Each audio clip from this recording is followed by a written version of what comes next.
నువ్వు ఆలస్యం చేశావు. ఎవరైతే కాలంలో వెనకబడతారో వాళ్ళకి నా తరగతిలో ఎలాంటి స్థానం లభించదు. ఇవాళ నువ్వు నా తరగతిలో కూర్చోవద్దు. వెళ్ళు, బయటికెళ్ళు. నన్ను క్షమించండి గురువుగారు.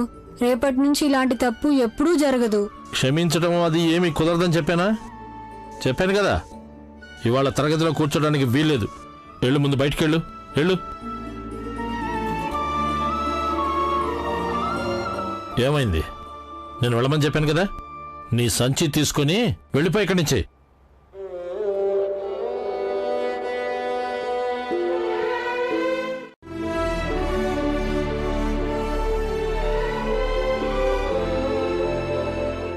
నువ్వెక్కడికి వెళ్తున్నావు? గురుగారు, నాకు గుర్తులేదు. కానీ నేను నిన్నేమీ అడగలేదే. నువ్వు వెళ్ళటానికి వీల్లేదు. కూర్చో. కేవలం భీమే వెళ్తాడు. వెళ్ళు భీం, బయటికి వెళ్ళిపో.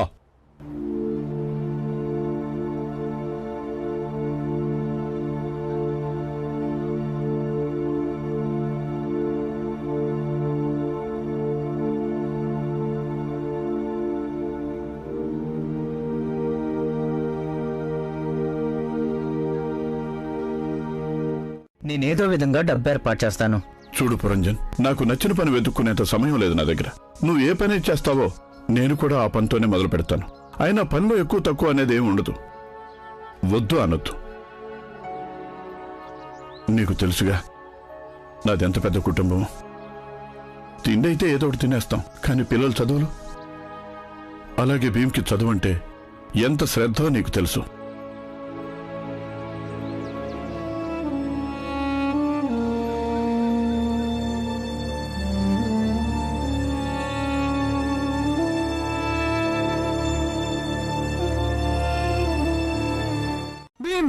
లే భీమ్, లే భీమ్.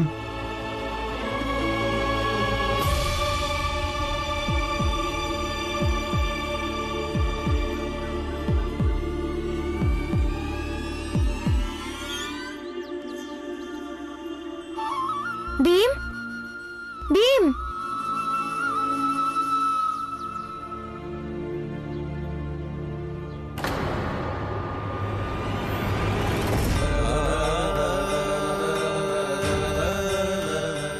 బాబు భీమ్, నువ్వు బానే ఉన్నావా? గురువుగారు, నేను బానే ఉన్నాను. ఇక వీడి పని అయిపోయింది. ఇక మీరు ఇంటికి వెళ్ళి శుభ్రంగా స్నానం చేసి రండి. అలా మాట్లాడతారేంటి మాస్టర్ గారు? మీరు ఈ విద్యాలయం అనే ఆలయంలో అధ్యాపకులు. కొంచెమైనా సిగ్గుండాలి. తర్వాత సిగ్గుపడదాంలేండి మనం. ఇక మీరు వెళ్ళి స్నానం చేసి రండి. మీరు తాకారుగా వాడిని, మేమందరం కూడా చూసాం.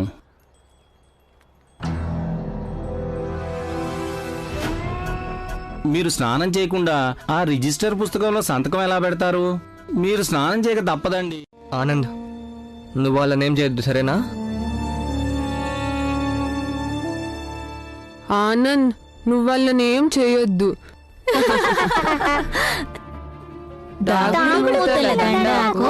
పిల్లి వచ్చే ఎక్కడ దొంగలు ఆడాడే గప్చుప్ సాంబార్బుడి. ఆపండి, మాట్లాడకండి. నేను వెళ్ళి గురుగారికి చెప్తాను మీరిలా భీమ్ని ఆనంద్ని ఏడ్పిస్తున్నారని. వెళ్ళు, చెప్పుకో. అప్పుడు నిన్ను కూడా అక్కడే కూర్చోపెడతాం. వాళ్ళిద్దరి మధ్యలో ఏముంటారు మీరు? అంతా సరైనది అవుతుంది. మనం కేవలం 3 కాయలకు వద్దాం. 1, 2, 3 కేవలం మన ముగ్గురికే. ఇంకేంటి మరి? 3 కంటే ఎక్కువ పక్షులే తింటాయి. మనం తింటే చెట్టు ఖాళీ అయిపోతుందా ఏంటి? బాలన్నయ్య, ఆనందన్నయ్య, మీ ఇద్దరితో పాటు కలిసి నేను రానంటే రాను. నువ్వు మా తమ్ముడివి కాదా? తప్పు చేసేటట్టయితే కాదు.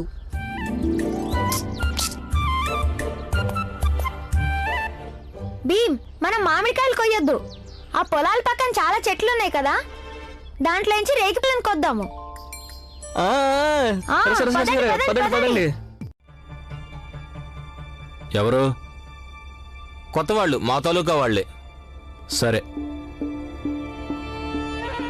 పేర్లు చెప్పండి. అయ్యా, నా పేరు పురంజన్ అండి. ఇతని పేరు రామ్జీ. వెళ్ళండి, వెళ్ళి త్వరగా పని మొదలు పెట్టండి.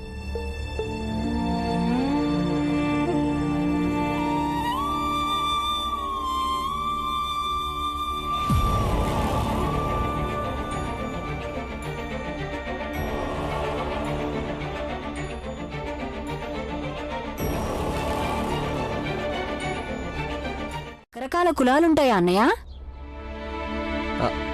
అరే వాడు పిచ్చాడు, ఏదోటి వాగుతూనే ఉంటాడు. ఈ చెట్ల గురించి ఎవ్వరు ఏమీ అడగరు. పద ఆనంద్, రేగిపళ్ళు కోసుకొద్దాం పద. భీమ్, ఒకవేళ ఎవరైనా వస్తే అప్పుడు మమ్మల్ని పిలువు, సరేనా?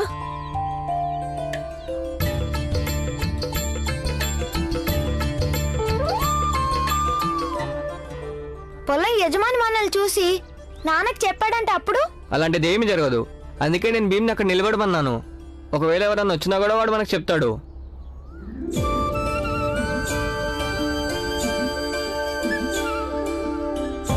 అలంకరించుకొని అటు ఇటు తిరగలనా?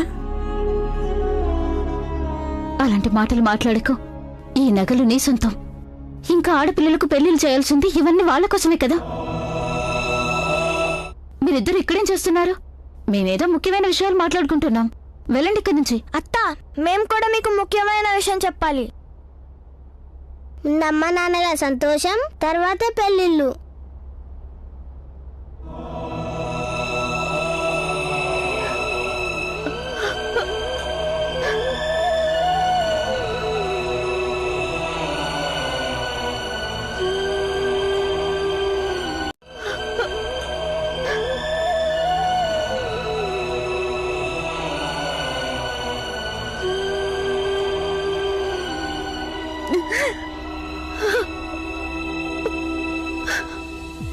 ఏంటి పిల్లలైతే ఇలా ఉంటారో? అక్కడ నగల కోసం ఆశపడాల్సిన అవసరం లేదు.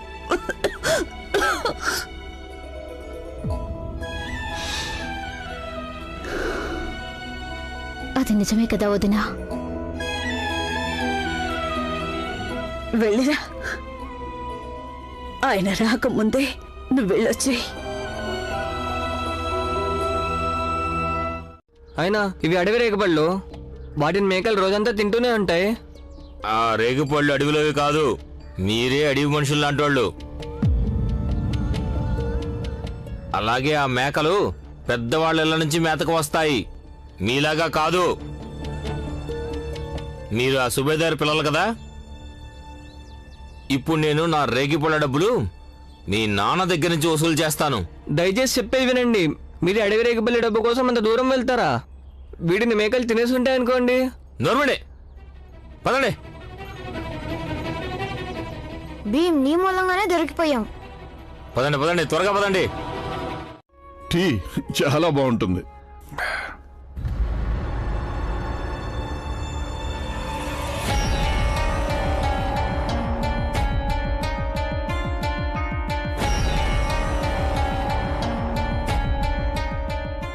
నా పిల్లలు అతనితో పాటు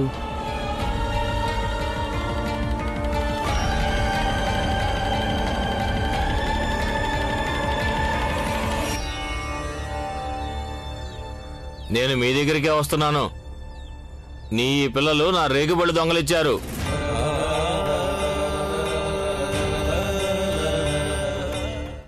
నీ అడవి రేగుపళ్ళు ఎక్కడమ్ముతారో ఎవరు కొంటారో మాకేం తెలీదు. కానీ ఇంకొకరి బలహీనతను ఆసరా చేసుకుని వాళ్ళని జలగలా పీడించడం సరైంది కాదు. అలాగా? ఇప్పుడు నేను కళ్ళకి జలగలా కనిపిస్తున్నానా? మీరు చేసిన పని జలగ పీడించినట్టే ఉంది. ఈ మధ్య మీరు చాలా ఎక్కువగా మాట్లాడుతున్నారు. మీ నాలుకల్ని రంపం కన్నా ఎక్కువగా ఆడిస్తున్నారు. మీ నాలుకల్ని కత్తిరించాల్సి ఉంటుంది.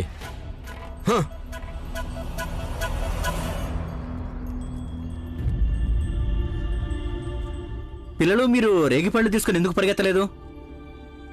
నేను మీ వయసులో ఉన్నప్పుడు పట్టుబడేవాణ్ణే కాదు, పరిగెత్తి పారిపోయేవాడిని.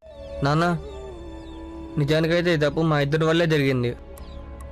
అవునా నాన్న, భీమ్ మాతో రావడానికి కూడా ఇష్టపడలేదు. కానీ నేను నిజంగానే ఇవి అడవి రేగిపళ్ళు అనుకున్నాను. అందుకే కోసాను నేను. దయచేసి క్షమించను అన్న, తప్పైపోయింది. ఏం పర్వాలేదు బాబు. తోటమాలి వాటిని అడవి రేగుపళ్ళు కావు అన్నప్పుడు కానట్లే. ఇది మీ మొదటి తప్పు. ఇదే తప్పు ఇంకోసారి జరిగిందంటే గనక ఇక క్షమించడం ఉండదు. సరేనా?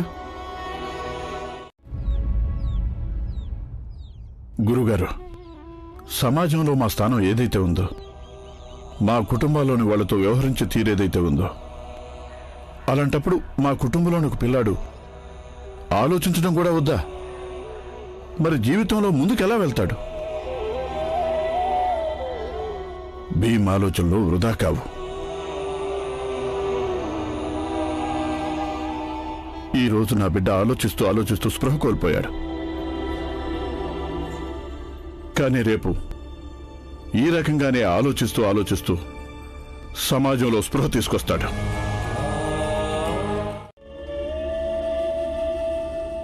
కానీ ఇవాళ వాళ్ళు స్వయంగా చూశారు.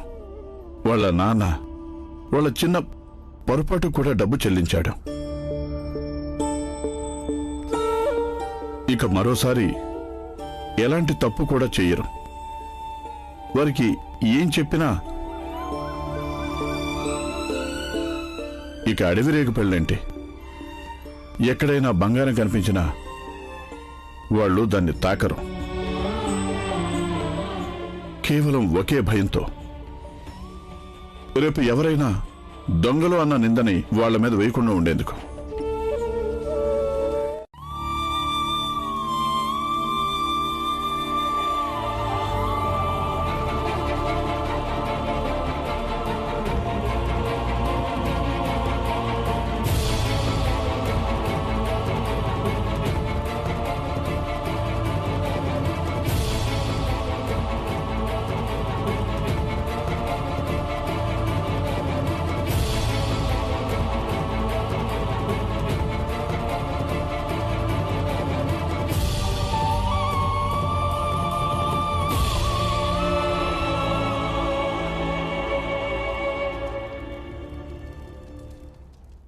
ఏం చేస్తున్నాను? నాకేం వద్దు. నీకు కూడా ఏ ఒక అవసరాలుంటాయి కదా. ఉంచమని చెప్పానా? నా దగ్గర నీ నీతి కథలు చెప్పుకో. నేనేమీ చదువుకోలేదంటే దాని అర్థం ఏంటి? నువ్వేం చెప్పినా నేను గంగిరెద్దులా తలాడిస్తూ ఉంటానా? ఏం మాట్లాడకుండా తీసుకో. కానీ మళ్ళీ కానీ గిరి ఏంటి? వీటిని ఉంచమన్నానా? లేదంటే వాళ్ళ నుంచి నీకు నాకు స్నేహం లేనట్టే. వద్దు పురంజన్, అలాంటివేవీ చేయకు. నువ్వు ఉండడం వల్లే ఏమీ లేని ఈ ఊళ్ళో నేను యుద్ధం చేస్తున్నాను. అయ్యో, సైన్యంలో యోధుడివి నువ్వు. నీకు సాయం చేయడానికి నేనెవరిని చెప్పు? నీతో పాటు ఉంటే నాకు చాలా బాగుంటుంది. అందుకే నీతో పాటు ఉంటాను. నన్ను కూడా కొంచెం జ్ఞానాన్ని పెంచుకొని.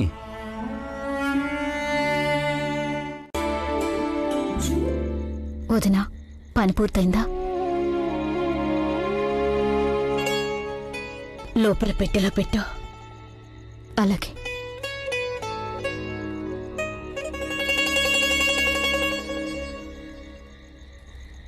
ఇరవై 23 115.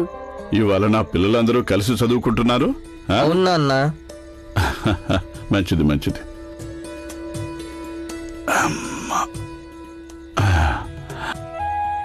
నాన్న, నాది అయిపోయింది.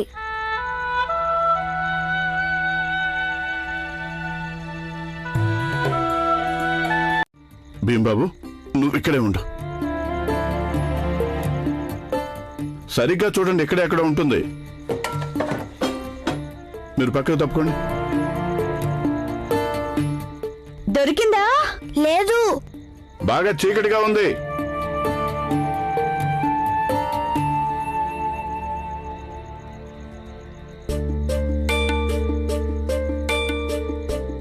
డబ్బా ఎక్కడ పెట్టింతాను? ఇక్కడే పెట్టాను నేను. మీకు ఒక్క వస్తువు కూడా కనిపించదు. అక్కడుందా? లేదమ్మా, ఇక్కడ కూడా లేదు. పదండి, ఆ మంచం కింద చూద్దాం. వెళ్ళి ఇదిగో అమ్మా. దొరికింది. వెళ్ళి దీపం తీసుకురా. అయ్యో, ఇందులో అసలు చమురే లేదు. వేరే దీపం లేదా? నాన్న, ఒక దీపంలోనే చెవురుంది. మొన్నే మాకు అమ్మ చెప్పింది. నాకెందుకు చెప్పలేదు? చమురు లేకపోతే పిల్లలు ఎలా చదువుకుంటారు? వాళ్ళ చదువు కష్టం అయిపోదు? ఒక రాత్రి వరకే కదా తినేసి పడుకుంటారు, పొద్దునే చదువుకుంటారులేండి. బాలా ఏమో బయట తూగుతున్నాడు, వీడిక్కడ నిద్రపోతున్నాడు. కానీ భీమ్ గురించి ఒక రాత్రికి ఏం కాదు. కానీ ఈ డబ్బా కింద పెట్టే. కానీ ఏది ఇలా ఇవ్వండి. ఏమైంది వదిలి? ఏంటి అంటుంది? భీమ్ ఇక్కడే చదువుకుంటూ ఉన్నాడు, ఏమైపోయాడో తెలియట్లేదు. ఏంటి ఏమైపోయాడు అంటే? చీకట్లో పావులు అవి కనిపిస్తే భయపడతాడేమోనండి. అమ్మా భీమా! అమ్మా విను. ఏంటి? భీమ్ దేన్ని చూసి భయపడ్డు? చూస్తున్నా. నేను చూస్తాను పద. భీమా!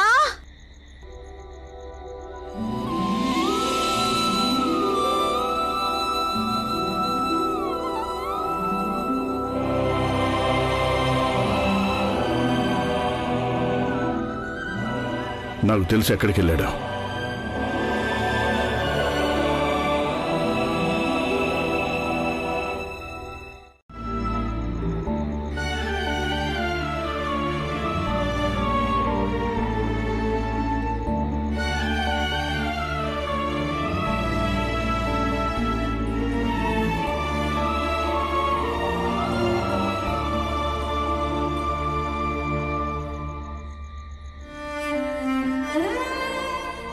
చందమామ, నువ్వు రోజు ఒకేలాగా ఎందుకని ప్రకాశించవు? నువ్వు గనక ఇప్పుడు బాగా ప్రకాశించుంటే అప్పుడు నా చదువు పూర్తయిపోయేది.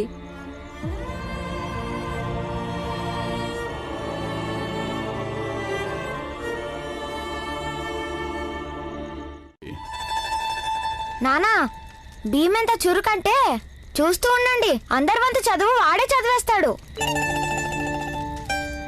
నీ చదువు నీకు పనికొస్తుందా ఆనంద్? కానీ భీమ్ చదువు అందరికీ పనికొస్తుంది. అవునా అన్నయ్య? చదవద్దు, కబుర్లు చెప్పాలి వీళ్ళకి. మాట్లాడకుండా చదవండి. 23 1 23, 23 2 46, 23 3 69, 23 4 92, 23 5 115. చదవండి చదవండి, కానివ్వండి. నేను ఇక్కడ రకరకాల ప్రయత్నాలుంటాయి.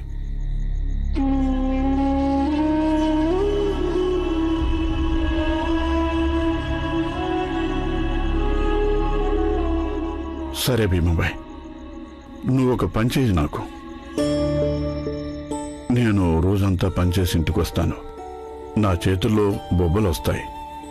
నువ్వు పసుపు నూరి అద్దుతూ ఉండు, ఒత్తిటికల్లా తగ్గిపోతాయి. భీమాబాయ్, నువ్వే ఇలా అయిపోతే ఎలా?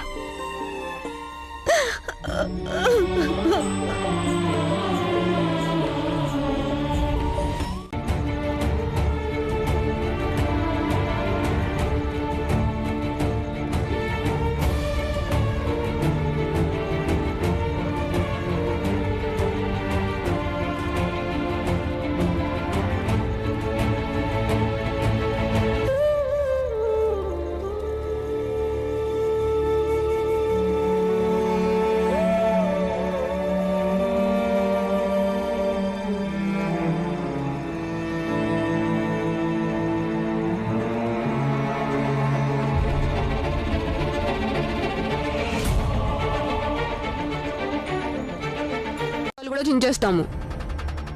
నోరు మూసుకొని కూర్చో.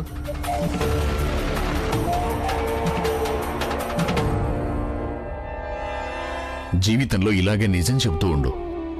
అబద్ధం సౌకర్యం అయితే ఉండొచ్చు, కానీ అంతిమంగా నిజమే పనికొస్తుంది.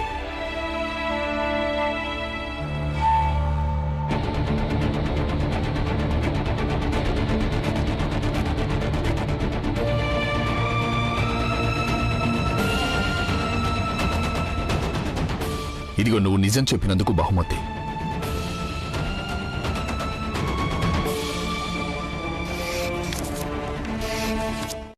నేను మిమ్మల్ని అడుగుతున్నాను, మా పుస్తకాలు చించేది మీరే కదూ? అవును, చించాం. ఏంటి ఇప్పుడు కొడతావా?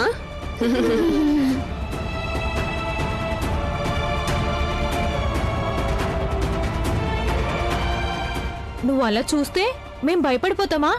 సరే, భయపడ్డాను.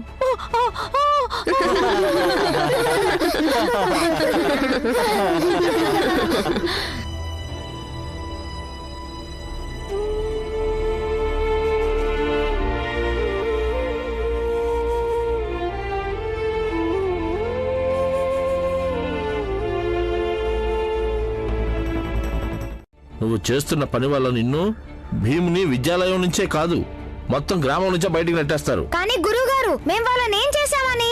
వాళ్ళు మా పుస్తకాలు చించేశారు. నువ్వేం కోరుకుంటున్నావు?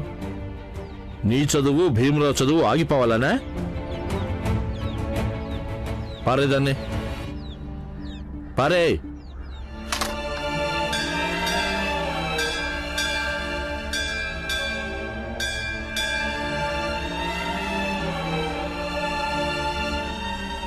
భీమ్, నన్ను క్షమించు. నేను వాళ్ళని ఆపలేకపోయాను, కానీ వాళ్ళు నీ విషయంలో చాలా తప్పు చేశారు.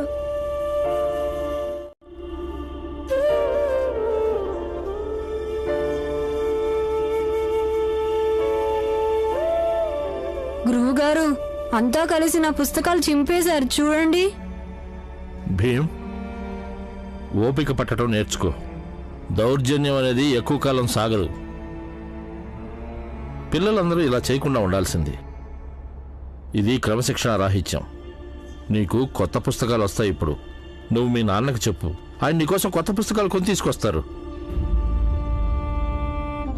జీవితం అంతా నేను మిమ్మల్ని సుబేదార్లాగే చూశాను. ఇప్పుడు మీరు కూలి పని చేస్తుంటే చూడలేను. వాళ్ళు ఇంకా కంగారు పడతారు. స్కూల్ వదిలిన తర్వాత మీరిద్దరూ ఇక్కడే ఉండండి. నేను ఇంటి దగ్గర జిగురు తయారు చేసి తీసుకొస్తాను. అవును భీమ్, ఇక ఏడవటం ఆపేసే. నీ పుస్తకాలు బాగైపోతాయి. నీకు సాయం చేయటానికి వీళ్ళున్నారు కదా.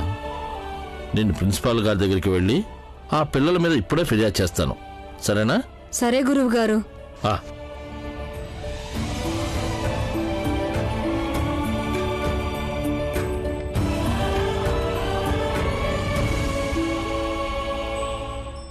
హెడ్ మాస్టర్ గారు, ఎందుకంటే నేను ఒక అధ్యాపకుణ్ణి.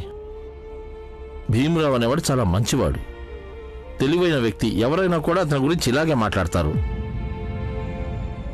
మీరు తెలివిగా మాట్లాడుతున్నారని నేనేమీ అనడం లేదు. భీమరావు ఒక మంచి విద్యార్థిని నేను ఒప్పుకుంటాను. కానీ అతను ఒక్కడి కోసమని మనం మిగతా పిల్లల్ని శిక్షించలేం కదా. అయితే వారంతా భీమరావుని అలా దండిస్తూనే ఉంటారా? భీమ్ ఒక్కడి మీద శ్రద్ధ పెడితే సరిపోదండి. ఈ పాఠశాల పెట్టింది అందరి కోసం. మిగిలిన పిల్లలు కూడా ఉన్నారు కదా, వాళ్ళ మీద కూడా దృష్టి పెట్టండి. స్కూల్లో ఒక భీమరావు మాత్రమే లేడు. వెళ్ళండి. వరుసలో నుంచున్న తర్వాత దొరుకుతుంది. ఎందుకంటే చమురు ఏదో బయట దేశం నుంచి వస్తుంది. అలాగే ప్రతి ఒక్కరూ దాన్ని దుకాణం పెట్టలేరు కదా, ఎందుకంటే కంపెనీయే దీన్ని అమ్ముతుంది. పద పద, త్వరగా పద. ఏ ఆగు, ఎక్కడికి వెళ్తున్నావు? ఉన్న నగలో డబ్బులన్నీ మాట్లాడకుండా ఇవ్వు. ఒక్క చిల్లి గవ్వ కూడా లేదు నా దగ్గర. నా దగ్గర అయితే ఇంకా నగలు కూడా లేవు. అయితే ప్రాణాలు తీసేస్తాం. నేను చెప్పాను కదా నా దగ్గర ఏం లేవని. నోరు మూసుకొని డబ్బులు ఇచ్చేయి. నా దగ్గర ఏం లేవు. లేవు. నా దగ్గర మిగిలిన వాడితో చమురు తీసుకున్నాను. నా దగ్గర డబ్బులు లేవు. అయితే ఆ చమురు ఇలా ఇవ్వు.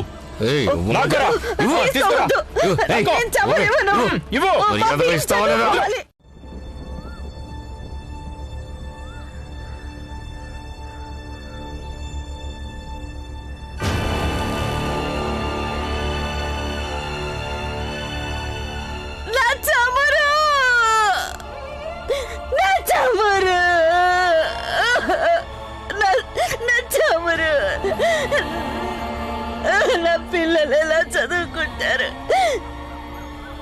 నా భీమా ఎలా చదువుకుంటాడు? అయ్యో చమురు, నా చమురు నాకు ఇవ్వండి.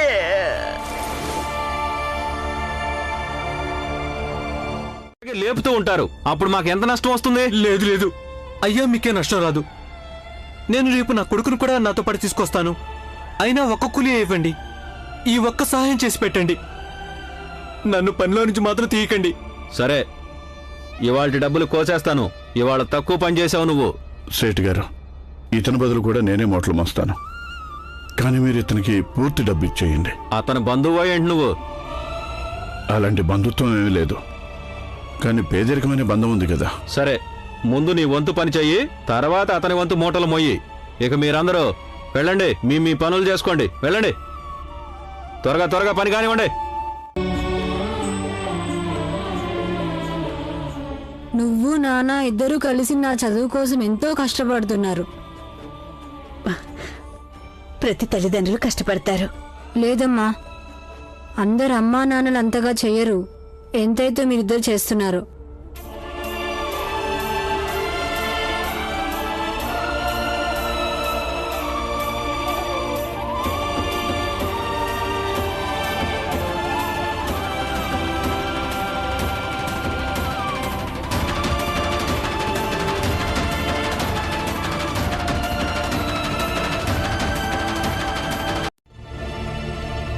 కాస్త ముందైనా చెప్పుండాల్సింది కదా. మన ఈ సాంప్రదాయం సంవత్సరాలుగా వస్తోంది. అందరూ ఇక్కడికి వచ్చిన తర్వాత ఇప్పుడు ఇక్కడ పాట పాడకపోతే అందరిలో మనం నవ్వుల పాలైపోతాం. ఇప్పుడు ఈ అవమానం మన కుటుంబాలకే కాదు, మొత్తం బంధువులకు కూడా. చూడు అక్కడ. అయ్యా, నిజంగానే అందరూ చాలా కోపగించుకుంటారు. అంతా తమ పని పాట వదిలేసి వచ్చారు ఇక్కడికి.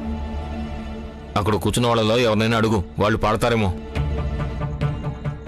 కనీసం చెప్పుకోవడానికైనా ఉంటుంది కదా ప్రదర్శన జరిగింది అని. అవునవును, అడుగు. సరే, అడుగుతాను. ఇదిగో చూడండి. బాబు భీమ్, ఇలా రా.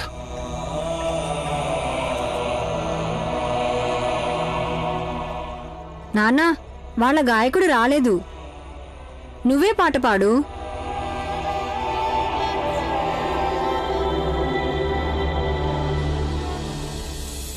ఏం చేద్దామయ్యా? మీరు సరేనంటే నేను మాట్లాడతాను. ఇంకా మన దగ్గర వేరే దారేం లేదు. మనం ఏం చేయగలం? వెళ్ళి మాట్లాడు. పదండి, ఇంటికి వెళ్దాం. ఇదిగో ఆగు.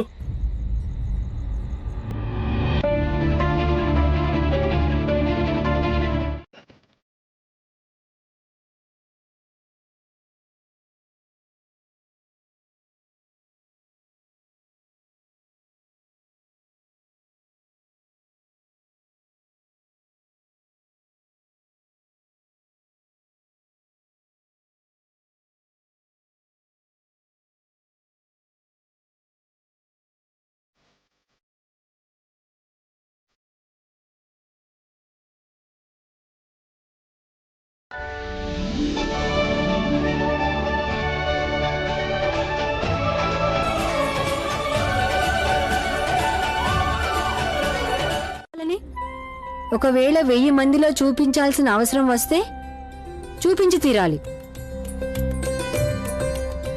అలాగే ఈ పాటకి మాట్లాడుకుంటుంటారు, నాన్న ఎంత అందమైన పాట పాడాడో అని. అవునా కదా? ఆయన ఏం చెప్తాం, ఆయన శ్రావ్యమైన గానం వల్ల ఇక్కడ ఎవరైతే జనం మనతో దురుసుగా ప్రవర్తిస్తారో వాళ్ళలా మార్పు వస్తుందేమో. వాళ్ళు మన పిల్లల్ని ఏడిపించడం మానేయాలి.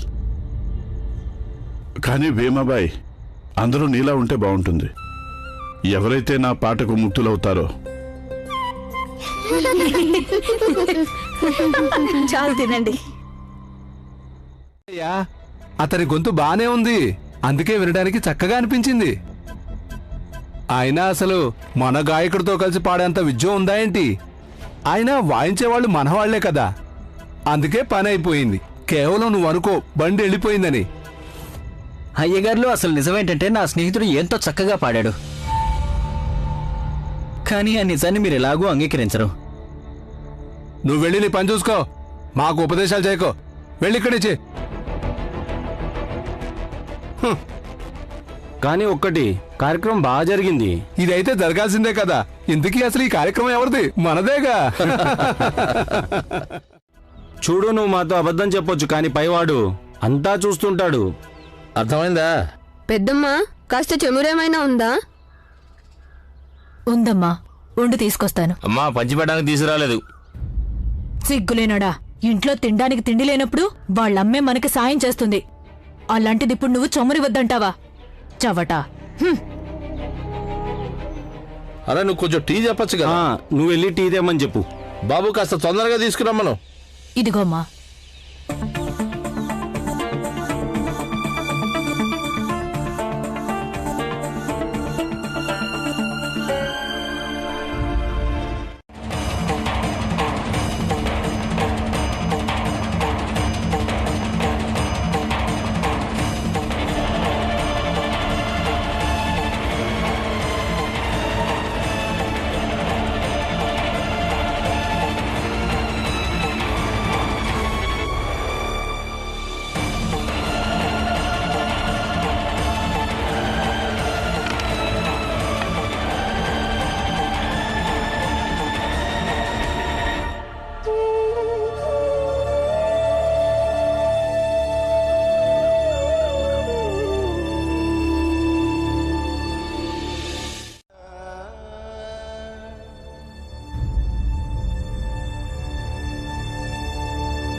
నిలబడి తమ తమ పేర్లు రాయించుకోండి. పిల్లలు వరుసలో నిల్చోండి.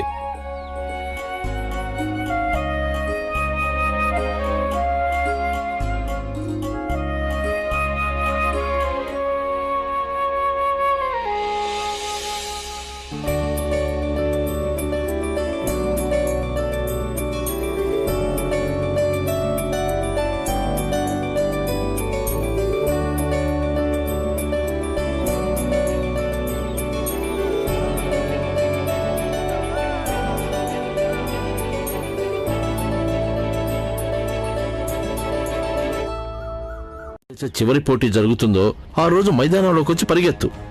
ఒకవేళ నువ్వు 100 కంటే వేగంగా పరిగెత్తితే అప్పుడు విద్యాలయం తరఫున అంతర్ విద్యాలయాల పోటీకి నిన్నే పంపిస్తారు.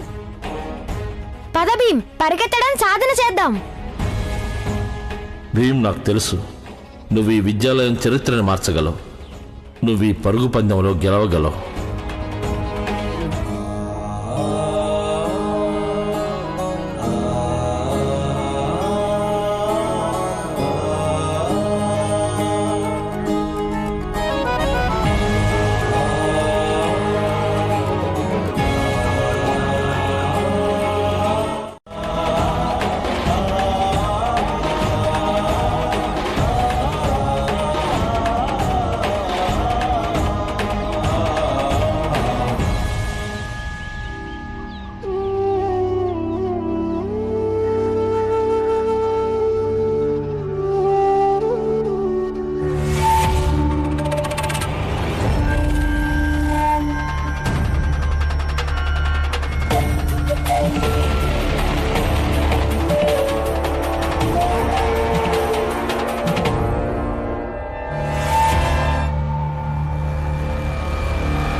కానీ మీ మాటలకు చాలా సంతోషం.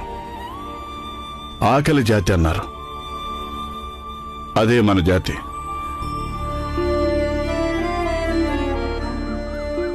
సేట్ గారు, గోవిందం దయచేసి క్షమించండి. ఇందులో తన తప్పేమీ లేదు. మా ఇద్దరికి సహాయం చేయడానికే అతను మాకిక్కడ పనిపించాడు. గోవిందుని పనిలోండి తీసేయకండి.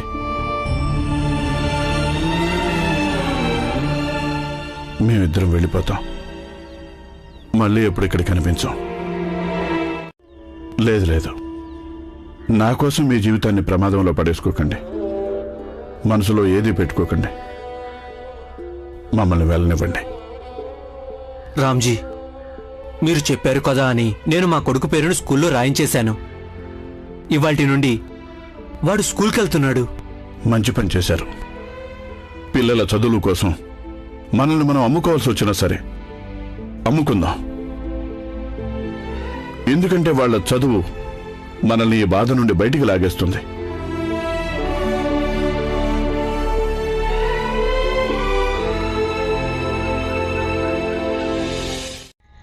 పోటీ ఎలా మొదలు పెడతావు?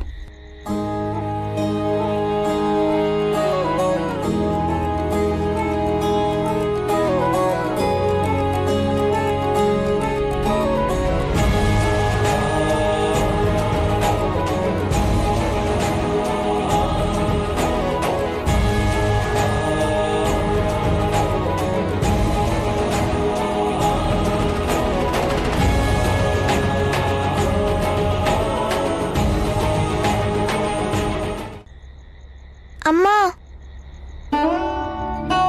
మందు, నీళ్ళు.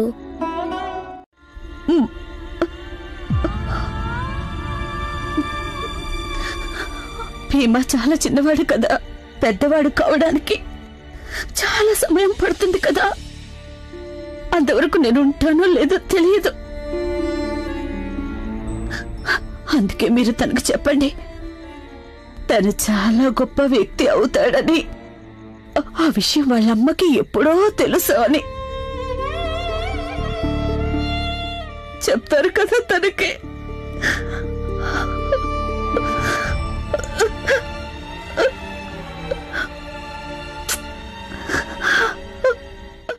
నీ కాళ్ళకి కాస్త విశ్రాంతి ఇవ్వు.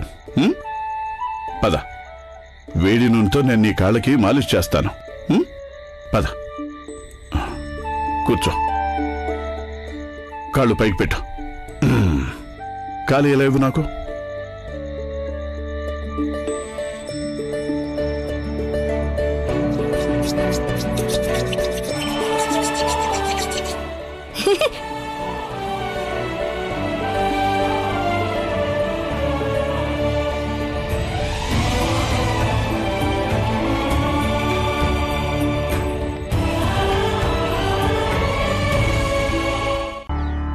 ఈ పిల్లాడు ఈ పోటీలో పాల్గొనడానికి వీల్లేదు. చూడండి మాస్టర్ గారు, ఒకవేళ దీని గురించి అందరికీ తెలిసింది అంటే అది మన పాఠశాలకే మంచిది కాదు. అయినా మిగతా వారితో సమానంగా తనకి చోటు ఎక్కడిచ్చారు? మనం వదిలేసిన చోట్లోనే తన స్థానం సంపాదించుకోవాలి అని అనుకుంటుంటే అభ్యంతరమే ఉంది. మీరు మాట్లాడేది ఏం బాలేదు. తనని పరిగెత్తనివ్వండి. ఒకవేళ తను పరిగెత్తి ఓడిపోతే తనకి ఎక్కువ బాధగా అనిపించదు, పైగా మీకు కూడా సంతోషంగా ఉంటుంది.